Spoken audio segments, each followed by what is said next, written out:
Hello and welcome to Talking with Famous People. My name's host Eric, and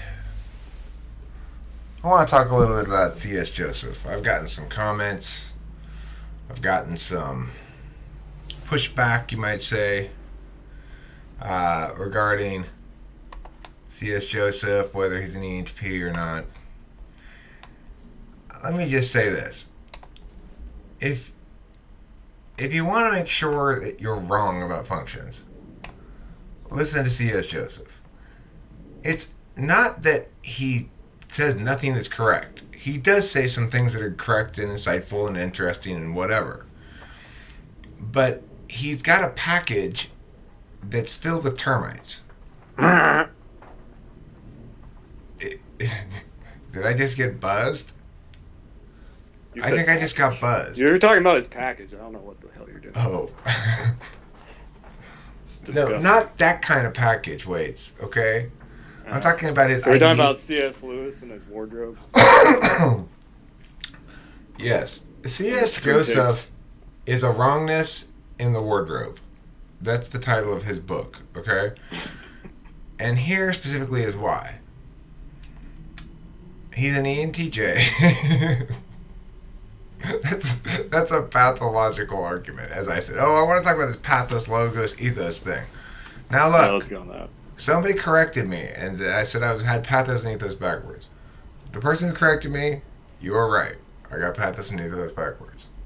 And to the person who said, the same person who also said, how can you be a debate coach and get this backwards? Well, shit happens. I don't know. The point is, that's not how it's used contemporaneously. It's used like pathological being of the person, you know? Anyway, the point is, pathos and ethos are both subsets, are both shortcuts to logos. So, what that means is, let's say we use ethos in the traditional sense of the word, meaning the person. In that case, you're saying this person's an expert, so we can bypass having to think about it ourselves. Let's say you use pathos in the traditional sense of the word, meaning emotions.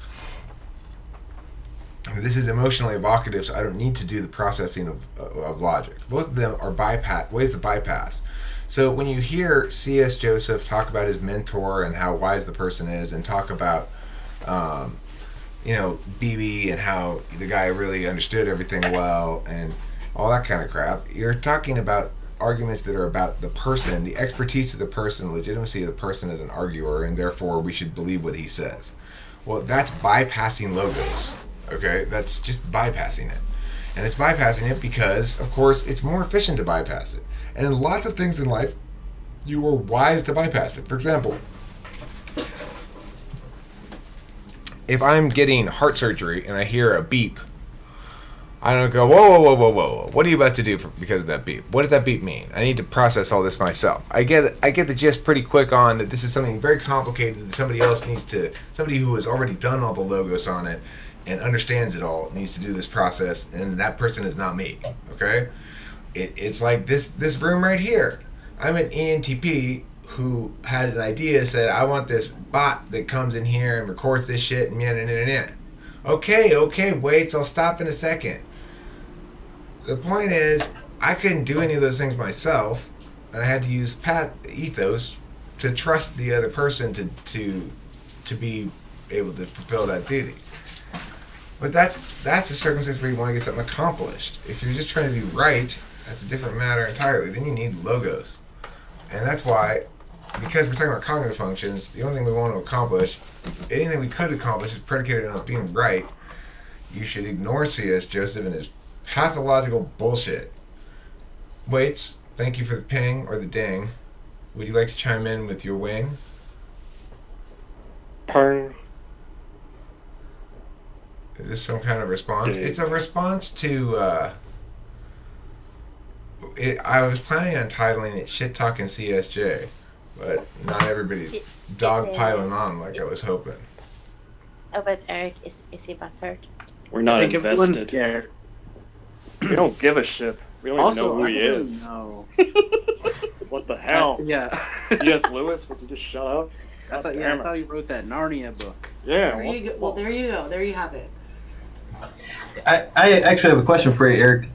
Like more broadly speaking, how is it that an ENTJ would be so blind to their own TE, such that they would think that they're an entirely different type that doesn't even prefer TE in the top 4 functions? It's because Go ahead, Susie.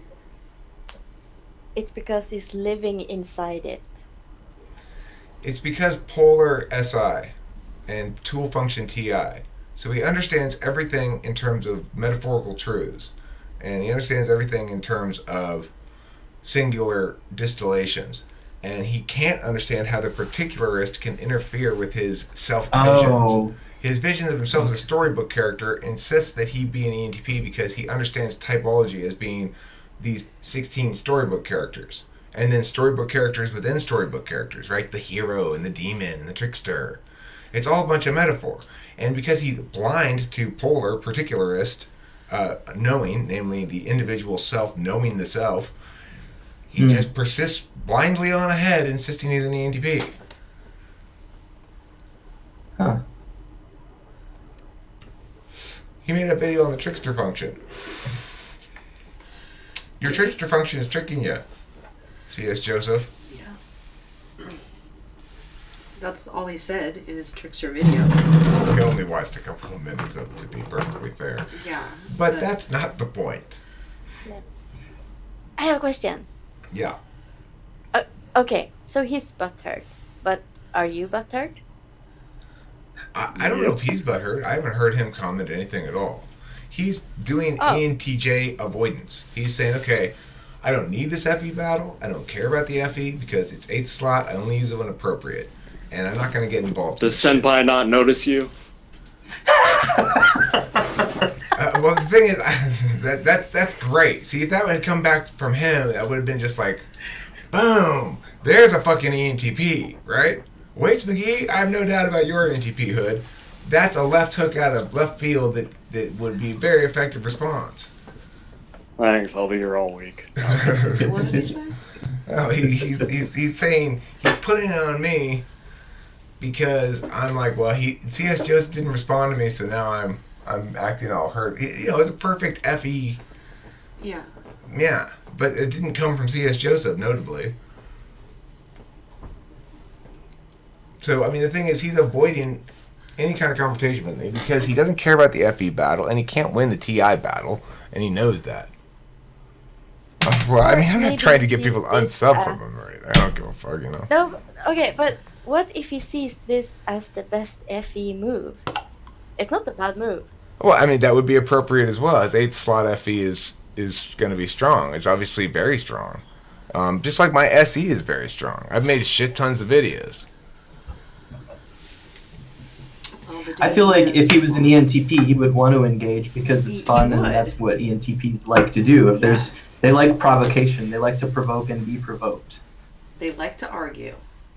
It's fun. And that's why I like ENTPs, because I like to argue too. But see, if he was an ENTP, wouldn't wouldn't he be wanting to take the first swing? He would be willing to argue. We would be bashing heads. Engage. Right. Yeah. Wanna fight them?